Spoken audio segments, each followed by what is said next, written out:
So I kept myself in the place where I could see the light, because I was scared there wasn't a light. The people around you don't get it. They've never been there, so they make you feel like your whole life is over.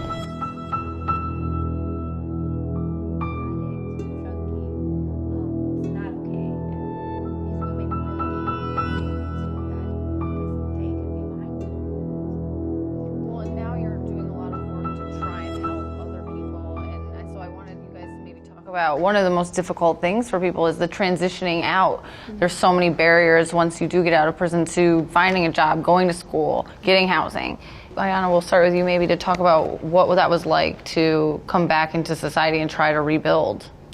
It kind of reminds you of the first day.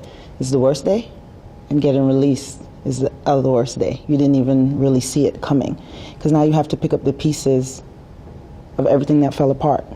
I lost my home in the transition and went into foreclosure, and now I have to parent kids that I left for a few years.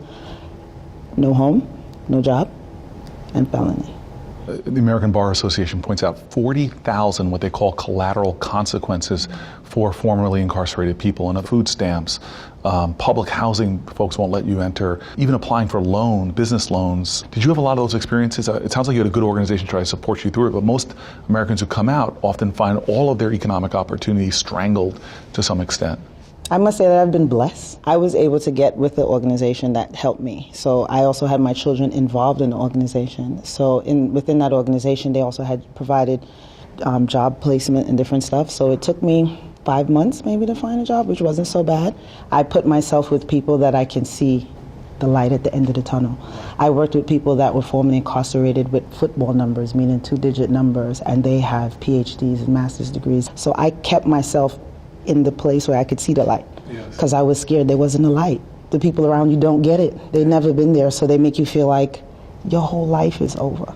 My mother doesn't have anyone to go back to except me. So now our entire relationship has been reversed. Yeah. And in that, it's like I already have my own psychological damage from the situation. So now I have to be a parent where we don't even have that parent relationship naturally. So it's like she's gonna come home and I'm gonna play mom. You're gonna teach her everything. And then teaching her everything that I've learned and what she's learned. And then we'll have to build a relationship while we're in the constrained place.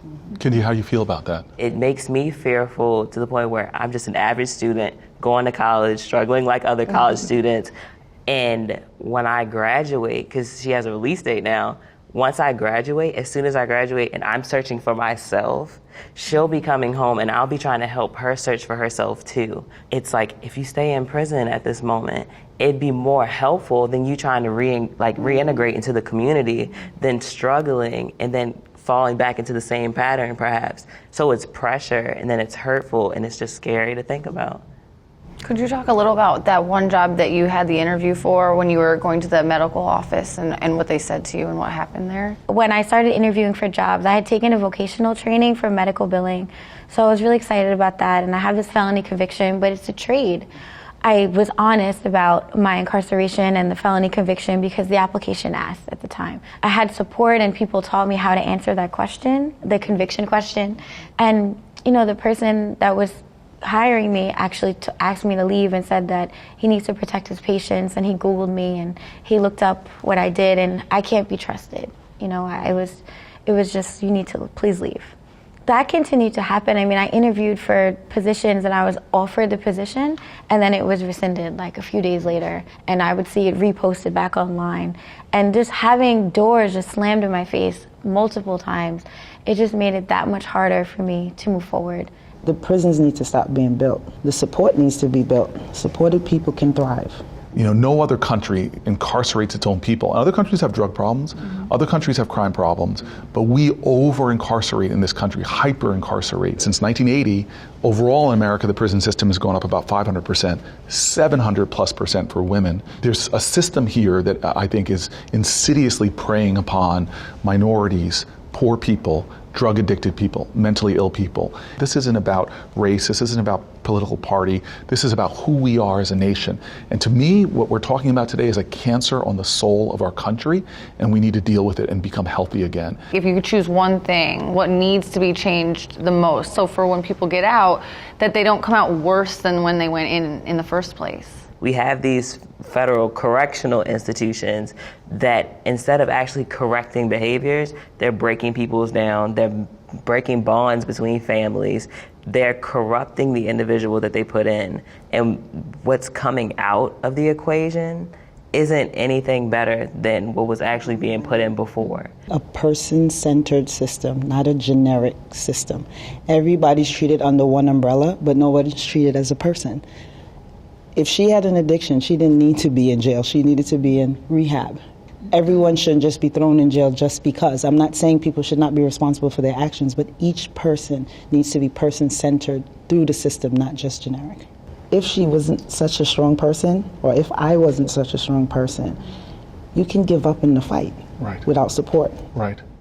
If the implementation of formerly incarcerated people coming in to the institutions and trying to mentor other formerly incarcerated women, I think that's very important, and it's essential because we have people that are in those positions now and they don't understand the struggles firsthand that we face when we're trying to get a job or we're trying to find a place to live or a place to raise your children. I mean, I need someone that will be there to support me and tell me, hey, I did this and now you can do that. I think that's powerful. So my legislation with Senator Elizabeth Warren goes to the core of this. Just things that these women are talking about that are just common sense. Well, I want to thank you guys all so much for coming. You shared your stories. It's really, really brave to talk about everything that you've gone through. It's not something everyone's willing to talk about, so thank you so much. And I just want to say, because I know a lot of folks are watching this at home, we are all responsible. This is a severe injustice going on in our country. And if there's a problem going on out there, but it's not affecting you directly personally, and you think it's not a problem, then you're indulging in the most insidious type of privilege that there is, because it could be you. There are some great organizations out here that are trying to end mass incarceration, end mandatory minimums, empower people, and also change legislation on the state level, where most people are in prison, and the federal level. Watch this. If it's touched you, do one thing, even if it's just writing one letter, sending one email, making a $5 contribution to an organization that's trying to end this.